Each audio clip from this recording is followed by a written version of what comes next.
Through fire and water. Don't be afraid. We will go through fire and water.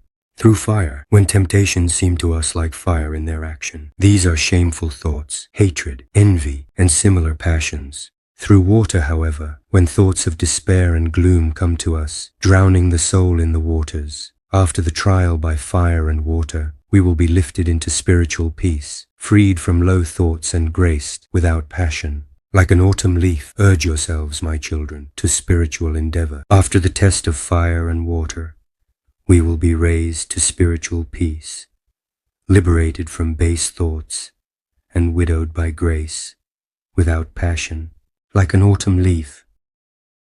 Urge yourselves, my children, to spiritual endeavor. Don't forget the immense experience of the devil and our own weakness. Just as an autumn leaf falls at the slightest breeze, so do we fall at the slightest temptation and trial. When we do not have God's grace as our ally and companion in our lives, and when is God's grace our ally in our journey through life and existence? Only then, when humble wisdom guides every thought and every action of ours. With each of your falls, examine how it happened, and you will understand that, more or less, the seed of pride is the main reason for the fall. Watch and pray. Urge yourselves, for the enemy seeks to betray us. Don't be drowsy to avoid the devil's snares. Do not lose your prayer. Remember, how you begin will determine how you remain until the end. Do not be drowsy if you wish to avoid the snares of the devil, for anyone who sleeps receives deadly wounds, while the one who stays sober, no matter how many blows they take, perseveres and inflicts wounds on their enemy. Do not lose your prayer, my children, due to negligence and a scattered mind. Do not forget that the way you begin will determine how you will remain until the end. Self-sacrifice. My child, be silent, humble, and obedient unto death. Be ready to sacrifice yourself, to cut off your own will, even if it seems to you like true martyrdom.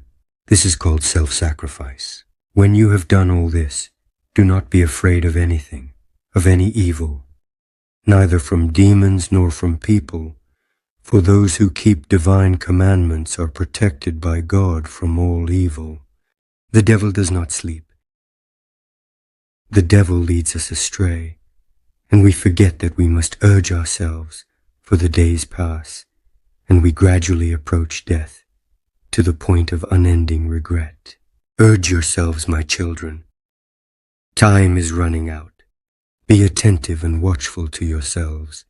The devil does not sleep, but is awake and fights to devour someone. My children, let us be cautious and vigilant. Go ahead. Fight bravely, and do not be afraid of the strength of the passions that you see within yourself.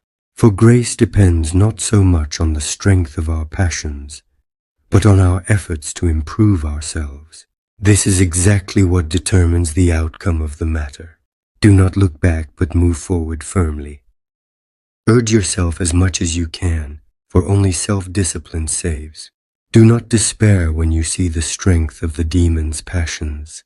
When we are with God, nothing is unattainable. So be bold and do not lose heart. The Lord will fight for us, and we will be silent. Declare war on the devil.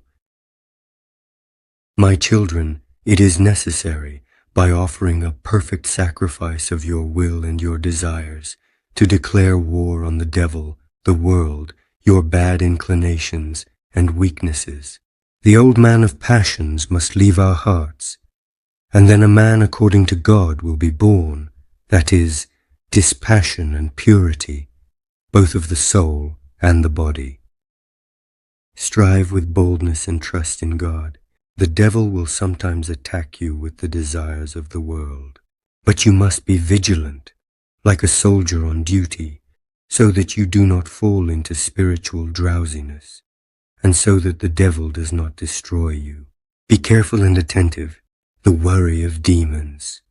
Do not grieve about anything, because compared to the love of God, everything in this world is just quarrels. Demons become anxious when they see that we are preparing for battle. The angels hurry to remove every obstacle in armor. So the angels of God are our allies, that we may confess that Jesus Christ is the same yesterday, today, and forever. Victory is ours.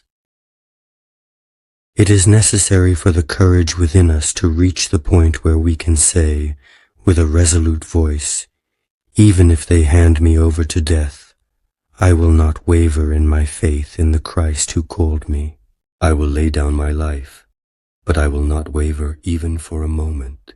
If such courage is within us, then let us hope that by God's grace, victory is ours. About the faint-hearted and the saints. The faint-hearted suffer loss during spiritual battles in that they do not progress spiritually. However, when he calls on the mercy of God, he is saved. He may not have the courage for great battles, but he does something for his own salvation, and the more he works, the greater the reward he will receive.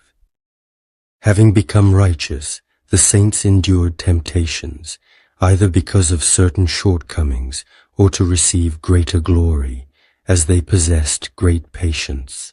And God, not wanting their excess patience to go unused, allowed them to face temptations. But the temptations of the saints always ended in a good outcome. Push yourself. Don't forget the goal, salvation. Don't be complacent. Time is not in our hands. Our life hangs by a thread. Push yourself. Straighten up. Show that you are a servant of Christ, not of the devil. Don't you know that negligence will bring thousands of thoughts to ensnare you? Pray with pain and tears. Be bold. Christ will not abandon you. Push yourself a little, and the devil will flee. Grace is ready to help you. It awaits your own willingness and effort. Negligence, my child, breeds disbelief and laxity, which in turn brings a swarm of evil and harmful thoughts, leading its victim to defilement. Arise, take up your weapon, prayer, and call upon the glory of our God. Defeat the adversary, the devil, who seeks to consume you. Push yourself.